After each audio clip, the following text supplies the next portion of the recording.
Welcome back to Vikes with a mic. Guys, it's been a while. Tyler, as always, good to have you with me, buddy. Yeah, man. 2 weeks away today from the draft. Right. Yep. It's awesome. Super stoked. Yeah.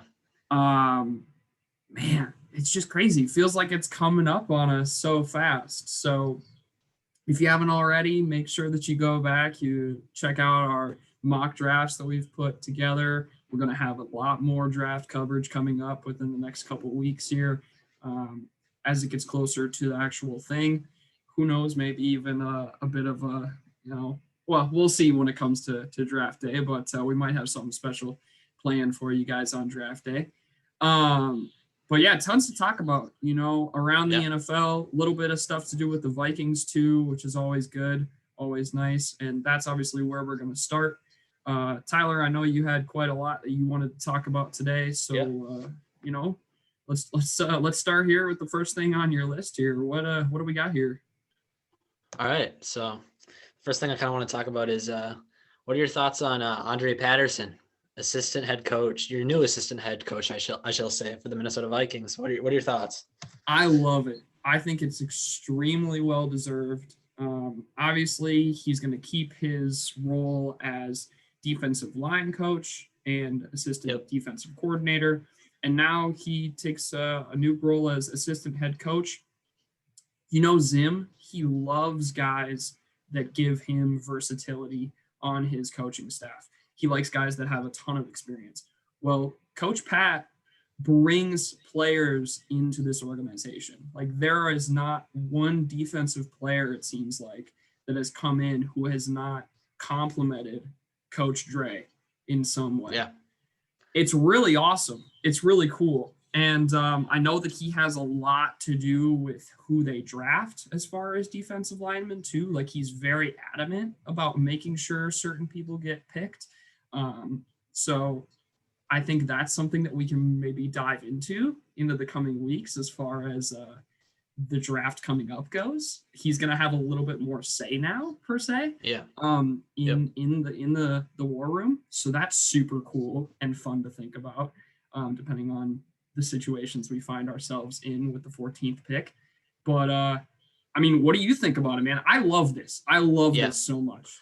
Oh, I like it too. I feel like those in-house guys that have been in this organization for a couple of years now, and you've seen, that they can develop players and help rookies out. This guy's been around the league for a while. Yes. I feel like giving him a promotion like this, I feel like it's awesome.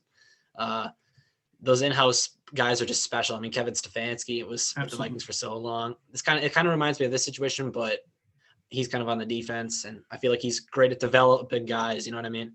Yeah, for sure. And he has a history with the Vikings. He was here back when we had John Randall and stuff like that. So he is obviously he went on to do other things for a little stint there, but he knows this organization well, and he knows Zim really well.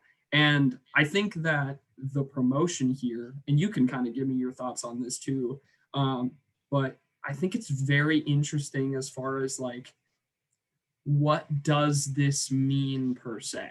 Because like Zim's had his health issues, and I'm not here to speculate or do anything like that. And quite honestly, we all know how much I enjoy Mike Zimmer. I think I've made that very adamant on this podcast. I don't think that there's any reason for him to be fired at the moment.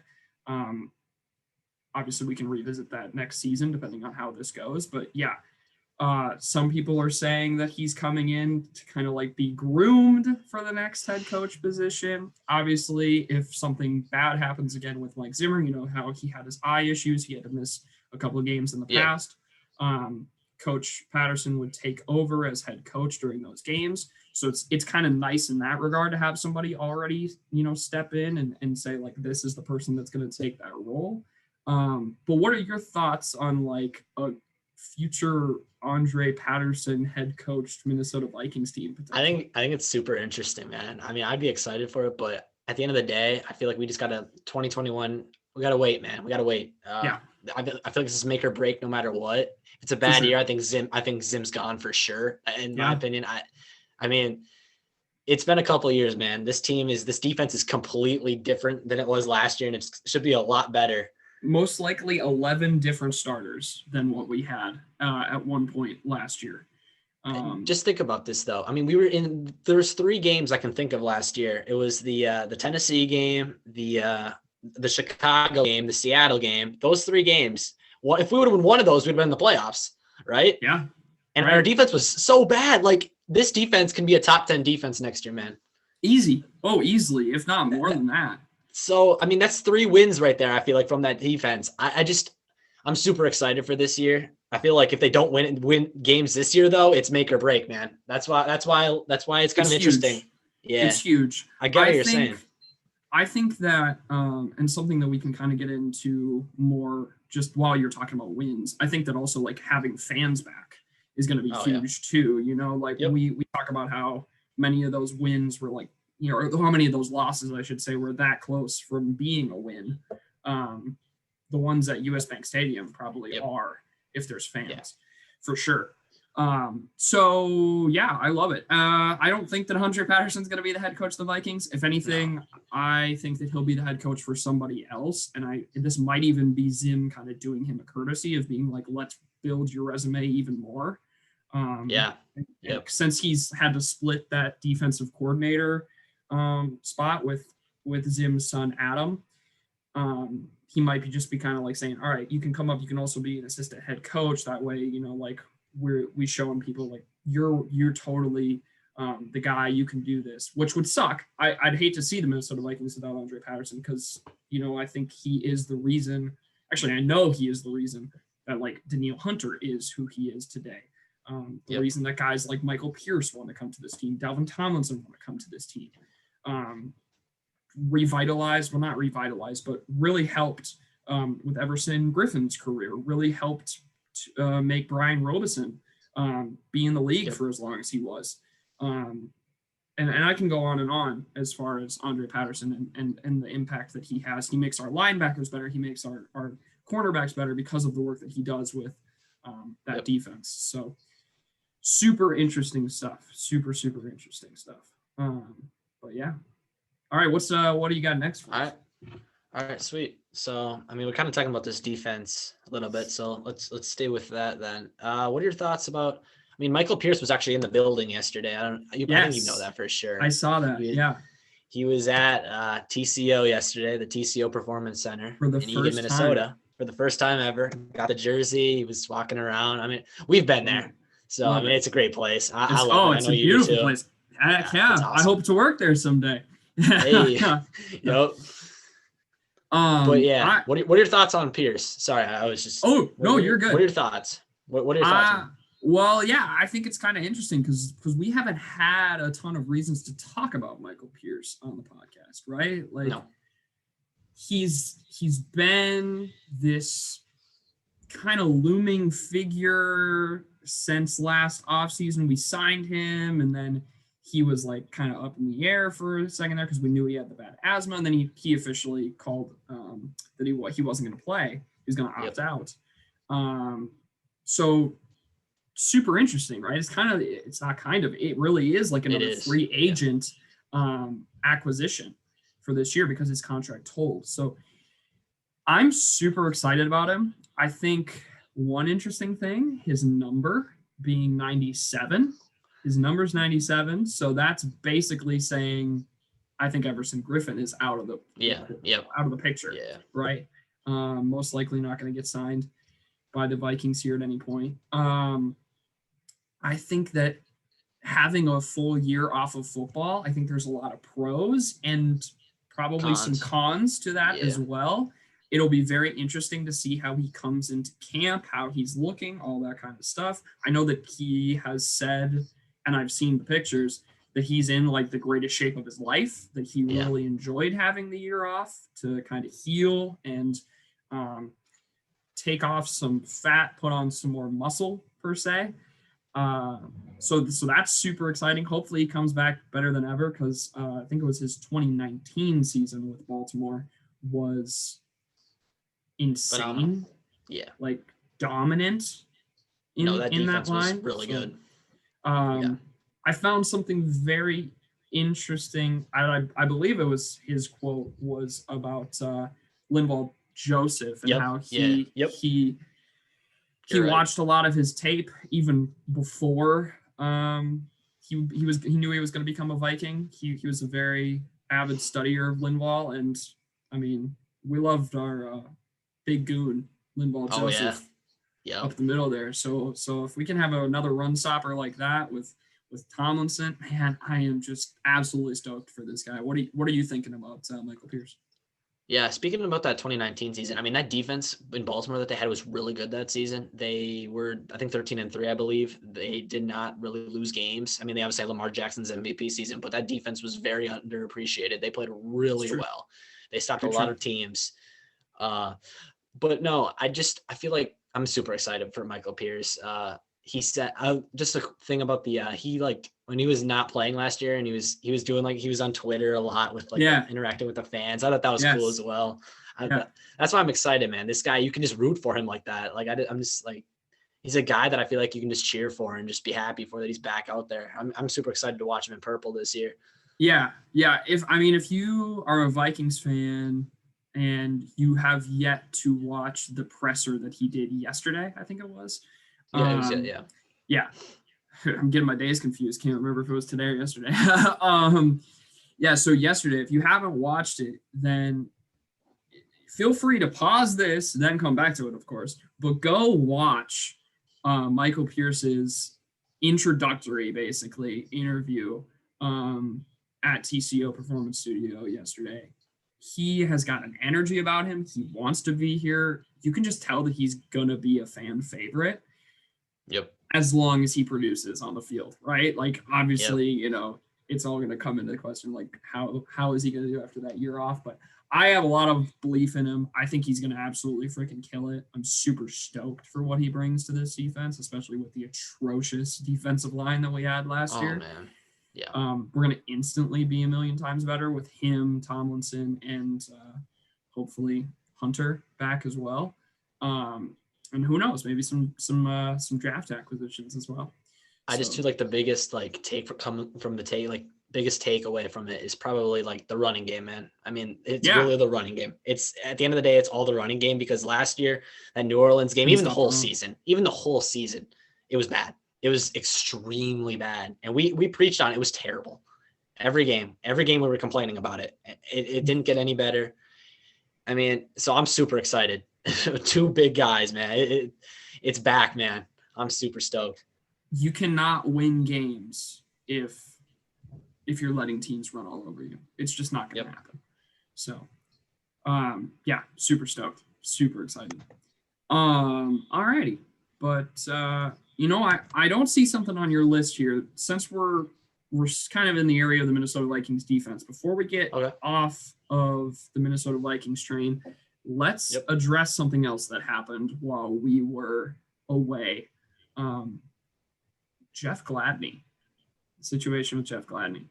Now, I'm not going to get into the specifics of what happened, number one, because I don't truly know the details. Number two, because I believe it's still technically an ongoing investigation. So it's not like anything has been decided as far as sentencing or anything like that, even whether or not necessarily.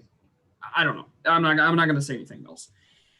All I'll say is he's most likely not going to be a Minnesota Viking at the beginning of this season, which, well, I want to get your opinion first. How do you feel about the situation as far as our cornerback room goes and moving forward without Jeff Gladney most likely? Well, the negative to it is I loved what his potential was last year. He played phenomenal in the games. He had to step in and be out there. Early in the season, he struggled, but that was only because he was a rookie, no OTAs, short camp, whatever. As the season progressed, he got so much better, especially at nickel on the inside. I mean, I don't really know. I think he's a little undersized on the outside, but at nickel, I love him. I mean, he's physical. He's pretty quick. He was phenomenal. But I mean, I don't think it's like that big of a deal if I'd trust our corners right now. I mean, Patrick Peterson's going to be on the outside, Cameron Dantzler. It's just about if Cameron Dantzler can stay healthy, man. Because if he's healthy, I don't have a problem with it, but there's going to be injuries, and you know that. And I feel like Dantzler got hurt like 2 or 3 times last year, and he's got to stay healthy. Yep. Mac, I think Mac's a great nickel. I mean, I think he's gonna be starting there, especially if Gladney's not playing. It's really just he's really just depth though at this point, but he's still super young player. I mean, it would suck if he's not gonna be back, but I mean, I don't really know the inside details on the investigation, what's actually going on, so I'm not gonna like comment on like any of that, but my guess is he's most likely not back. So I mean, it would definitely suck, but it's not the end of the world in my opinion. And I will say this also, assuming the allegation is true and the investigation goes the way that it's most likely going to go, number one, our hearts go out to the woman who was hurt and family, and we're most worried about them. That's obviously the biggest negative out of this situation, is the harm that he's done to them. But if it does end up like that, then it's like, I don't want to see him in a Minnesota Vikings uniform, let alone any other uniform in the NFL. If it comes out that everything happened the way that it was said, and all that goes the way that it looks like it's going. So, but I totally agree with you as far as the football side of it goes. Purely losing out on a player like that with the acquisitions, that we had in the offseason, most likely what we're going to be getting in the draft, knowing Zim. I think we'll be all right. All right. Okay, cool. Now we can move on. I just figured we should probably address that before moving forward. All right, you ready for number 4 then? I believe we're on number 3, but yeah, let's go. Oh, my bad. My bad. All right. Well, this is kind of a big one actually, so got to buckle in. Sammy Darnold, man. Sammy Darnold to the Carolina Panthers. Yes, sir. Big trade that happened last week, man. Yes, I want to hear your thoughts first. I mean, this is a blockbuster, man. This is a big one. I think it's purely a blockbuster because of the fact that now both teams involved, Carolina and New York, are in a much different position as far as, what they're going to select where they are, right? Yep. We talked about Carolina trying to be maybe pretty aggressive and trading into maybe a top 5 pick, and trying to get a quarterback, but maybe now they don't do that. Maybe they're taking something else and just staying where they are at number 8. I think as far as the Jets go, this locks in Zach Wilson. Yes, Zach Wilson as the number 2 overall pick, which makes sense. I do want to say, though, I've said this many times, and I'll say it many more up until the draft probably. I think it was extremely stupid of New York to do this. I think that you could have traded out of number 2 and gotten a lot of draft capital and probably surrounded Sam Darnold with an actual offense, and you would have seen what he could actually do. I think that Sam Darnold is now going to a place in Carolina where potentially, if they play their cards right, he could do really, really well there. Something that obviously the Jets just weren't willing to do. I think they gave up on Darnold a bit too early, in my opinion. That's kind of the biggest takeaway for me when it comes to this draft. And I think that this kind of, to be honest, dooms Zach Wilson to that exact same fate. Because if they're not going to put any players around him, obviously they had some acquisitions. Like, I want to make that very clear. They did get some people in free agency, but are you going to put that all together in a scheme that's actually going to work for Zach Wilson instead of knowing the guy that you have in your team already, in your locker room already, the way that he plays, and surrounding him with the best people? You're going to get a new guy, have to figure out what he's really good at this level, and then surround him with those players that can elevate him the most. So those are my first thoughts when I saw this trade pop up. But I guess I'd love to hear what you'd have to say about it as well. Yeah. So starting with the Jets, it's tough because Zach Wilson's a generational talent, in my opinion. I think he's phenomenal. I think he is too. I think it had to do with the coaching staff, to be honest with you. I think Robert Saleh wanted a new look. And That's it's fair. not to throw shade at Sam Darnold, but it's just like he wanted to start over. The Jets need to start over completely. Like it's a rebuild no matter what. He wanted to start over, get Zach Wilson, because Zach Wilson is a generational talent. But I do agree with you that they do need to get a supporting cast around him. But this team has some picks, and I think they got another first round pick. I think I don't hate the move by the Jets, but it is what it is. I don't think Sam Darnold was going to be anything in that organization, even if you put talent around him anymore. I think he needed to change of scenery, in my opinion. I think the Jets just aren't it for him. I think Zach Wilson can still flourish if they can give him talent around him. Then because I think Robert Saleh is going to take care of that defense. I think they're going to get better, and in a couple of years they'll be good. But going to Carolina, man, they're gonna get Sam Darnold. I think it's great for him because they're gonna have a ton of good weapons. They got not Curtis Samuel, sorry, Robbie Anderson, who's very quick.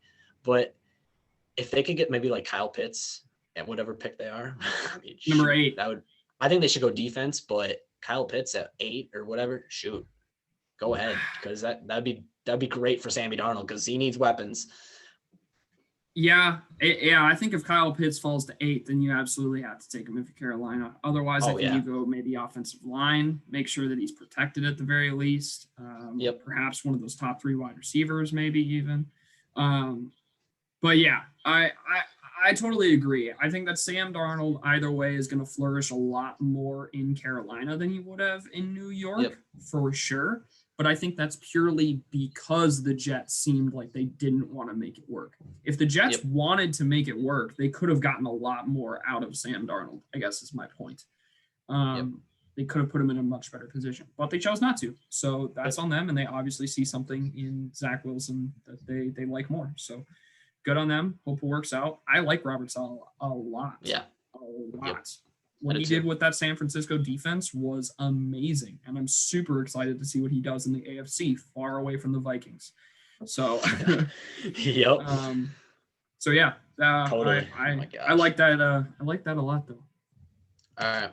Well, we'll stick it with Carolina then. What are your thoughts? Teddy Bridgewater, our good friend Teddy Two Gloves. What are your thoughts on the situation there? Because they're clearly not invested in him anymore. No, they obviously are done with Teddy Bridgewater, which makes sense because Matt Rule, I think he came in last year and almost like also was kind of like, I want a new guy. I want a new guy quarterback.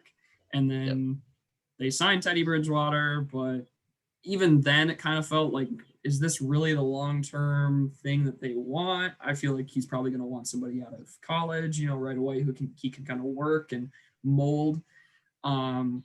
Which I didn't love, to be honest with you. I remember thinking that there were a lot better teams out there for Teddy, for him to sign with, or that he could have probably stayed with the Saints and taken over instead of now Jameis Winston, and probably been in a much better position there. But yeah, I believe Teddy's been told by the organization that you can seek a trade if you would like. Yeah, so his agent and him are trying to facilitate a trade, I'm sure. Probably could get done on draft day, honestly. Wouldn't be too shocked if something like that happened. Now, where he goes is hard to say. It has to be a place that has a quarterback competition, someplace that is really unstable. And that's why I think we're going to go back to what the original thought was so many weeks ago when rumors first started to swirl. I think Teddy's going to end up in Houston. I really do. Wow. The Deshaun Watson case and allegations have just become fully public. All 20 girls, I think there was one that dropped out and because she didn't want to make herself public, but 20 of them have made their names public. So a lot of this whole like Houston is making it up and yada, yada, yada.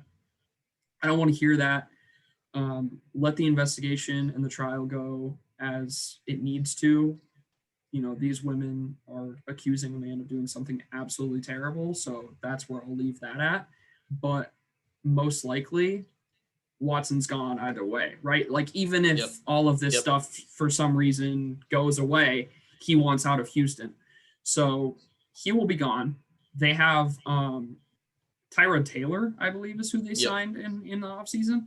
Yep. I think Teddy is much better than Tyrod Taylor, in my opinion. I do too.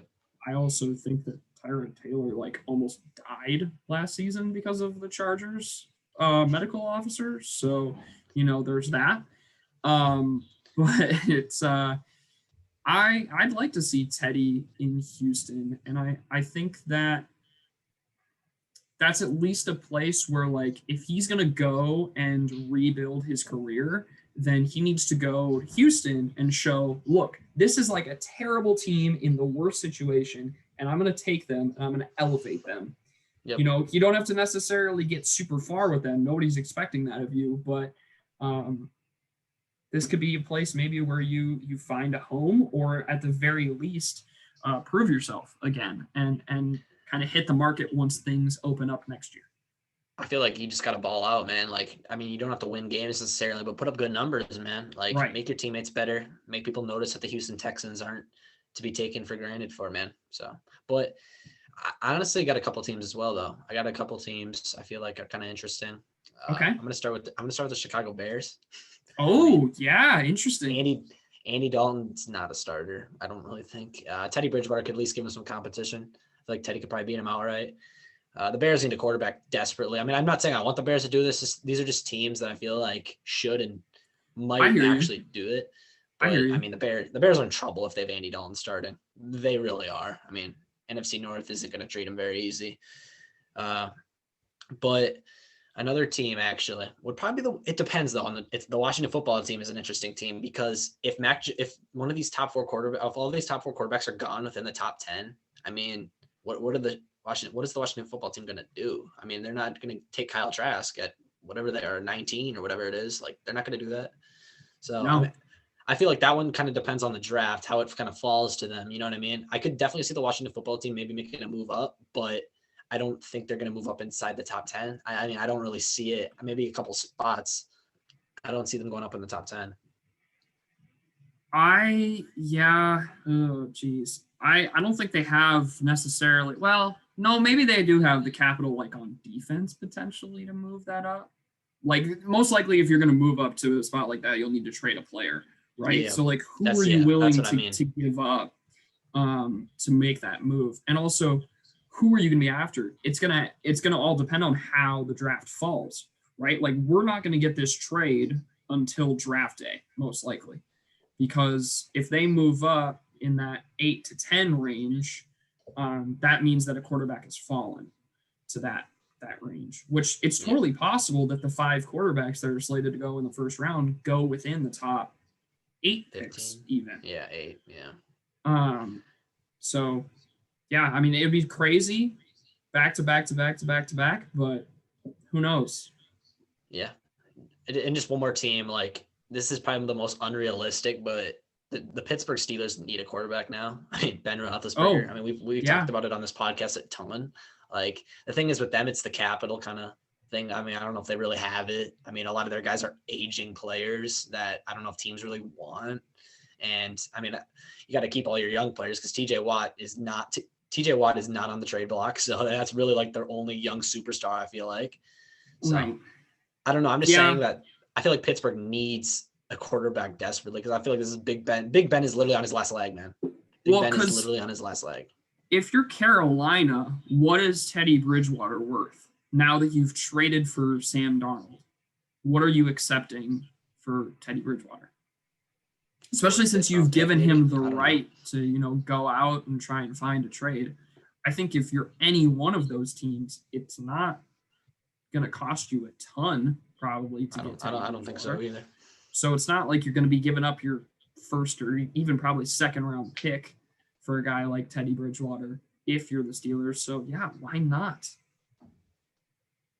I think that's a great fit. I really like that. I hadn't even thought about that. And honestly, in a historic franchise like that, as much as I love Teddy Bridgewater, I'd like to see him go to a place like that, a place that maybe he could actually have some success in. So yeah, that'd be super cool. I'd like that a lot. Sweet. What do we got next, buddy? let's talk some free agency. There was, I think, a couple moves. I mean, two big ones. I mean, if you can think of any more, I mean, list them off. But these two big ones I kind of figured out, kind of wanted to talk about. Jadeveon Clownie, the first one. Jadeveon Clownie signed with the Cleveland Browns on a 1-year contract. I forgot the money, though. I know it was actually kind of cheap because his price kept going down. It kept going down. But he did sign with the Cleveland Browns.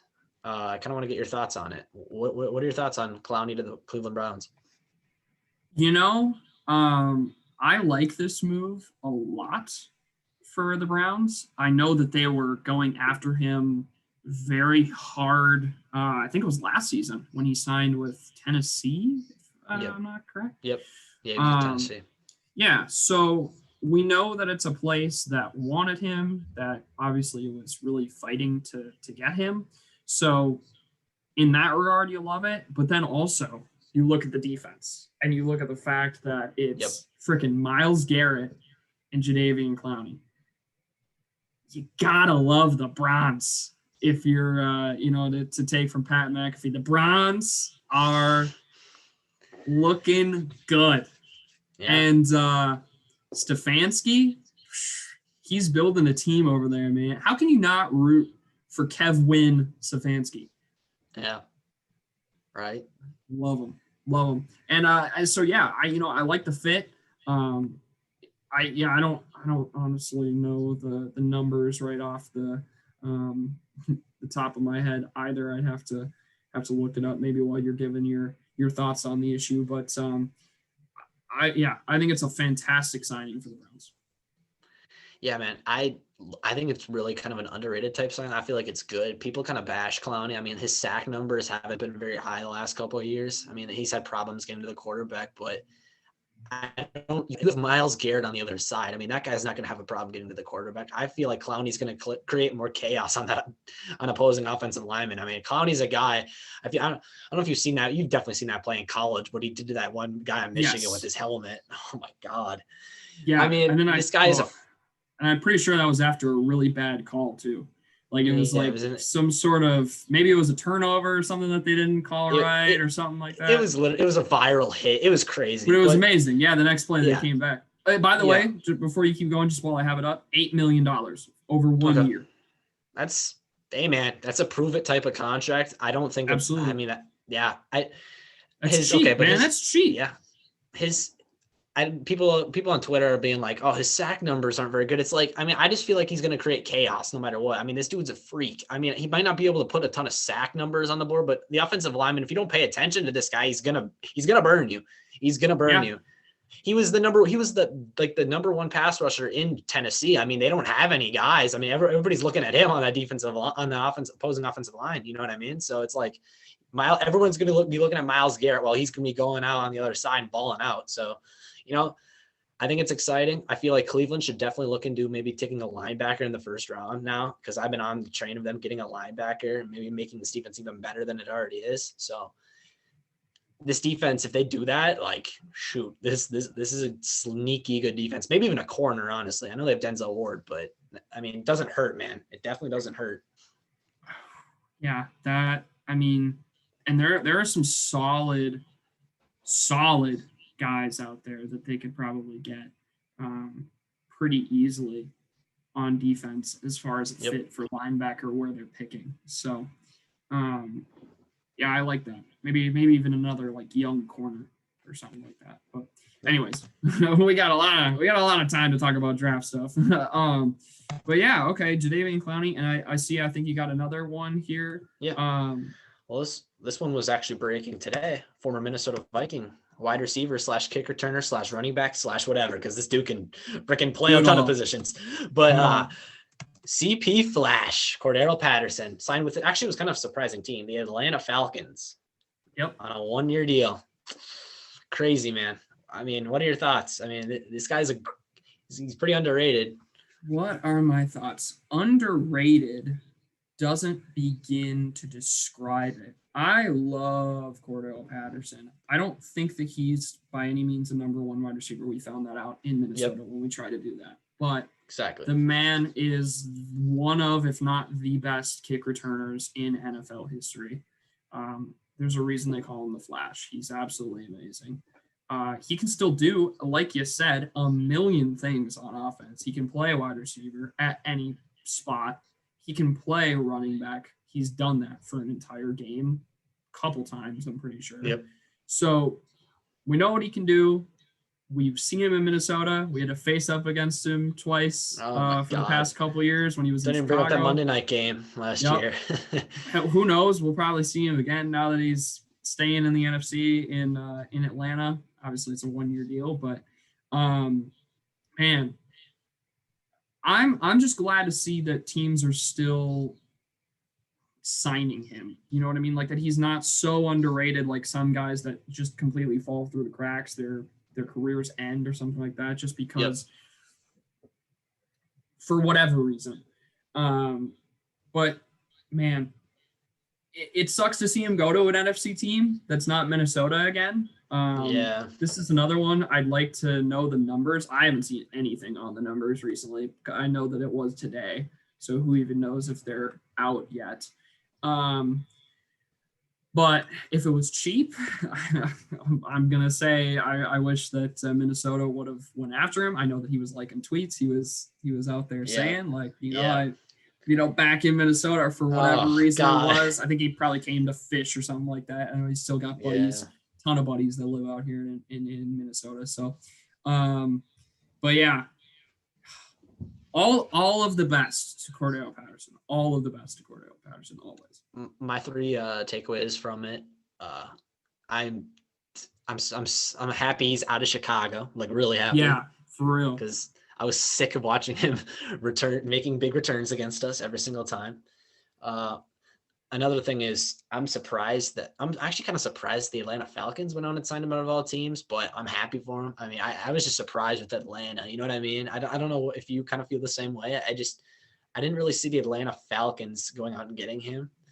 It is surprising. To say the least, quite honestly. It wasn't a team that I ever really saw on his radar per se, one that I would have seen. But the price tag is worth up to $3 million for him. I don't know how much of that is guaranteed. I'd probably say at the most half, so 1.5, which is kind of sad that the Vikings didn't try and make a run at him. I know that he's going to be turning 30. You don't want a ton of old guys on your team, but then again, you re-signed Chad Beebe. And what is he? He's got to be like 27 or something like that as your freaking wide receiver 3. Just bite my tongue. We better draft somebody. Well, we'll draft some wide receivers. Well, at least one wide receiver, I'm sure of it. Yeah. But yeah, man. I love Cordell. Great guy. All right. Do you want to get into this last one then? Or I do, absolutely. Let's get into it. Yeah, we still got some time here. I think it's been a little bit less than 40 minutes. So. All right. So lastly, I got a question for you then. What are your thoughts on Julian Edelman? Julian Edelman, there's been a lot of talk on Twitter. I've seen about this. Recently retired. A lot of people are going crazy actually on Twitter. Like it's just been beef and people are just, it's a big question, but people are, it's a good question. Do you think Julian Edelman should be in the Pro Football Hall of Fame? Absolutely not. This is not a good question. This is a terrible question. This is a horrible question. Well, people on Twitter would disagree with you. No. Only Patriots fans would disagree with me. Patriots fans and then NFL media people who have no freaking clue how insane the Hall of Fame is and how much of a status that is. Okay? Yeah. Let me explain you something really quick. Let me just explain you something, okay? Yep. Julian Edelman has never made the Pro Bowl. I know. I saw that stat too. I'm laughing because it's funny. How is there even a conversation about a guy who hasn't made a Pro Bowl getting into the Hall of Fame? When you have guys like, okay, this shout out to Vikings fans here. When a guy like Jim Marshall is not in the Hall of Fame, And you might be like, why are you bringing that? Why are you bringing that name up, JC? I don't get it. No, he doesn't even play the same position. Jim Marshall was the first, count it, first defensive player to win NFL MVP. And he is not in the Hall of Fame. He has been eligible for years. He was a Purple People Eater. You're eligible after 4 years being out of the league. The fact that he is still not in the Hall of Fame and people are talking about Edelman getting into the Hall of Fame. Sure, Edelman can get in the Hall of Fame in like 300 years, maybe. Once we've run out of players to put in the NFL Hall of Fame, sure. Oh, man. I would rather put Kirk Cousins currently, without being eligible in the Hall of Fame, before I put Julian Edelman. The hottest take. The hottest of takes.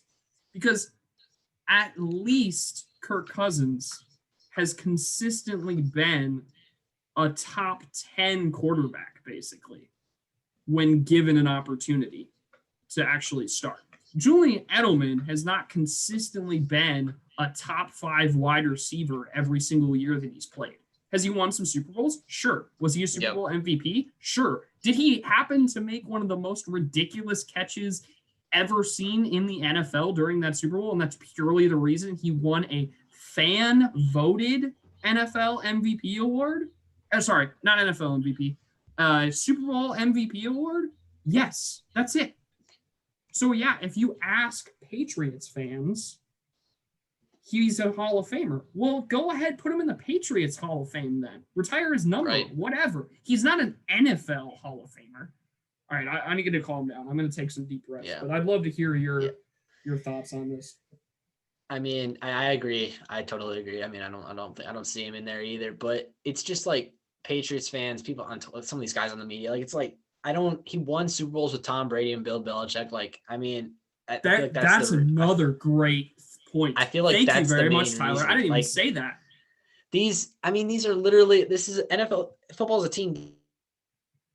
team sport. Football, yes, football is a team sport. And when you have the greatest quarterback and the greatest head coach to ever exist in this game, yes, I'm saying that. They're both goated. It doesn't matter. They're both goated. When you have the greatest quarterback and the greatest head coach of all time, and you get 3 Super Bowls and a Super Bowl MVP out of it, and that's what your argument is for the Hall of Fame, it's absolutely yes. But I'm just going to my point, like it's a team game, like the NFL, like Tom Brady and Bill Belichick, like these guys, and Julian Edelman didn't do it all. I mean, he won a Super Bowl in a 17 to, well, I don't remember the score, but it was super low scoring. They didn't want to give it to a defensive player because it was 2019. Like, this is NFL now. I mean, they don't want to give it to a defensive player. I mean, Edelman made a couple of great plays in the game, but like, I don't know. I mean, just to pull up a quick stat for you, you know Jake Reed. I know you know Jake Reed. Jake Reed had more receiving yards in his career and the same amount of touchdowns receiving. And Jake Reed was a really good football player, but But he's not a Hall of Famer. But he's not a Hall of Fame. Exactly. And Julian Edelman shouldn't be a Hall of Famer then either. Like, that's my point. Like, again, he should be in the Patriots Hall of Fame. Sure. Yeah. Totally. Organizationally, absolutely. League-wide, not ever in the conversation. The fact that it is a conversation is really a disgrace to a lot of players who have yet to be put into the Hall of Fame. Yeah. And I know that it would be 4 years until he was eligible, as we've already said. So it's just an immediate conversation. It's a spur of the moment type thing. But there are players that haven't been inducted where you say their name and people know immediately who they are. They even maybe know immediately what team they played for. And these are people maybe even who don't know much about football. If you say the name Julian Edelman to the same type of people, the likelihood of them knowing who he is not as high, which is insane times 2 because he just retired. So at least he's recent. Like, does that make any sense? Yeah. Just, yeah. I love the question. Yeah. And I hate the question at the exact same time. Like, it's fun to talk about, and I would gladly debate anybody on it, but I'd only gladly debate them because it's one of those ones that I feel like it's not a debate. There is a correct answer. Yeah. Yeah.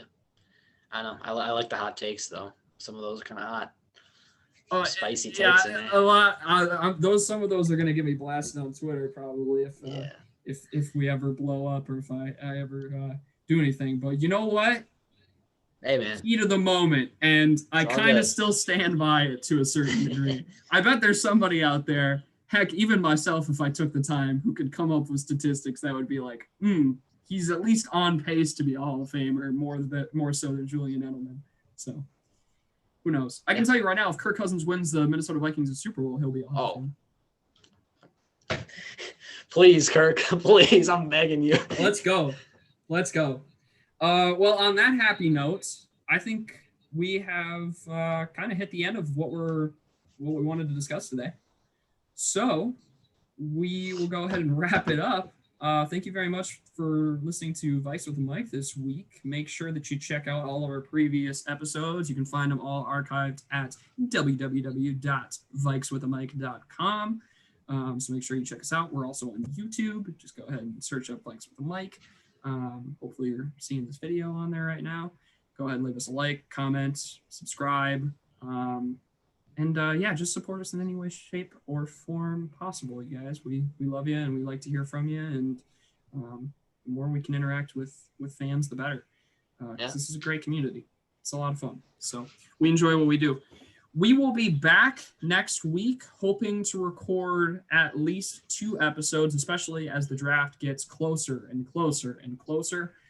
So more draft coverage to come for sure. Hopefully some free agent news to come for sure. I really hope, because we need some freaking linemen still. But we'll get into that as it happens. For now, we will see you guys later. So thank you so much. Have a great rest of your week, and we will see you next time. Let's go.